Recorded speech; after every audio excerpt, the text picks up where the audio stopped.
Hello, friends. This is Dave Hurwitz, executive editor at ClassicsToday.com, here with Reference Recording. And today we're talking about Tchaikovsky's Violin Concerto. Now, like many of the pieces we've discussed, this one actually has two reference recordings. There's sort of what we might call the no-brainer casual reference, and then the more sophisticated thinking person's reference, if you want to do it that way. It's actually kind of unfair, but it's fun to think of it that way. The no-brainer reference is obviously Jascha Heifetz. We just start right away with this, with Fritz Reiner and the Chicago Symphony. I mean, it's an amazing combination. Here it's coupled with like an amazing Brahms concerto as well. But the fact of the matter is that Heifetz, as you may know if you saw the other video I did about reference artists, anything Heifetz did was an automatic reference, at least in the concerto and sort of solo violin category. In chamber music, he was more controversial because he was so dominant a force in most of his chamber music performances. But when it comes to the concerto repertoire, the standard violin concerto repertoire, if Heifetz did it, it's a reference. I mean, really. Because there's only about 5 concertos that matter, right? There's Tchaikovsky, Beethoven, Brahms, Mendelssohn, maybe Sibelius. That's your standard concerto repertoire. The Brook, that's basically the deal. So Heifetz did all of those, of course, and because he did all of those, he is the reference. It's as simple as that. The playing is astonishing. It's amazing. It's marvelous. It's stupendous. It's just insanely great. And of course, you have Reiner in the Chicago Symphony, and it's wonderfully recorded. And what can I say? That's a reference. That's the no-brainer reference. However, for people who are in the know, and of course, in order for a consensus to develop, you need people who are in the know with this perennially popular concerto. The real reference, or I would say perhaps the later reference, it's equally a reference. It depends on what you're looking for, is Nathan Milstein with Claudio Abbado and the Vienna Philharmonic. Here it is. Now, the Tchaikovsky concerto was a specialty of Nathan Milstein, who was really a violinist, obviously on a par with Heifetz. I mean, he really was. And some would say interpretively he was superior because he was a person of great warmth and elegance and nobility of character, and at least in his playing, let's put it that way. He also wrote a wonderfully witty autobiography. He was a different kind of person. But the reason he's the reference, I think he's the reference, not the no-brainer reference, is because he has a provenance, which is actually quite similar to Heifetz's, because they were all, trained in Odessa, and they came from that part of the world, and they went to St. Petersburg and studied with Leopold Auer.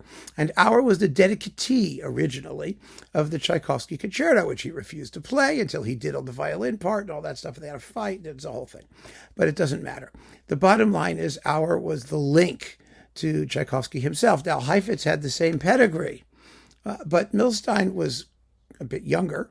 I think he was younger. I don't know. All I know is that I saw him play this concerto like 3 or 4 times because he did it quite frequently.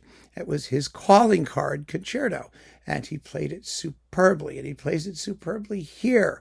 And he recorded it a couple of times too. So, you can get his earlier recordings for capital EMI when he was doing those things. So I think there may be 3 of them. I don't know. You always come and correct me because there was the RCA one with Dorati, was it? I don't know. There was just a bunch of Milstein Tchaikovsky violin concertos. I have them all sitting around in different places, so I couldn't collect them all for this, but there they are.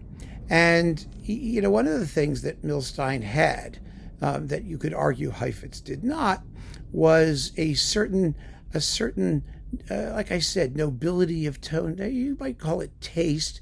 It's not fair, really, to make those comparisons. Those are invidious comparisons because, Heifetz had such polish of technique. It was like really astonishing that people say, because his technique was so fabulous, that he didn't have much interpretive, depth.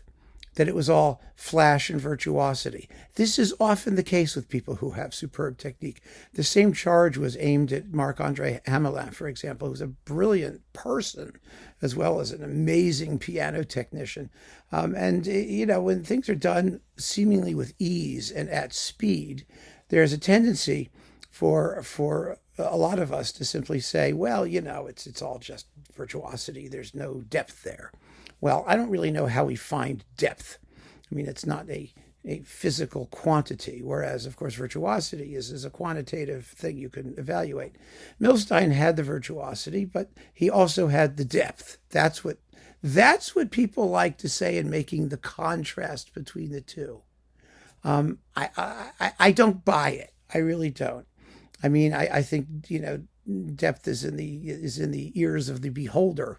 But the fact of the matter is that this was the concerto that Milstein was associated with.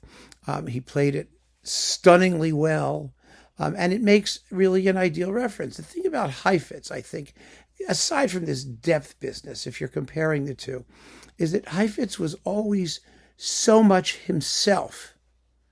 This is, I think, a more valid way of looking at it. Heifetz was just such a commanding virtuoso violin presence. Not even leaving the virtuosity out. It's just his own personality was so strong. His way of playing was so individual that everything that he did was in some aspects a reflection of his own persona.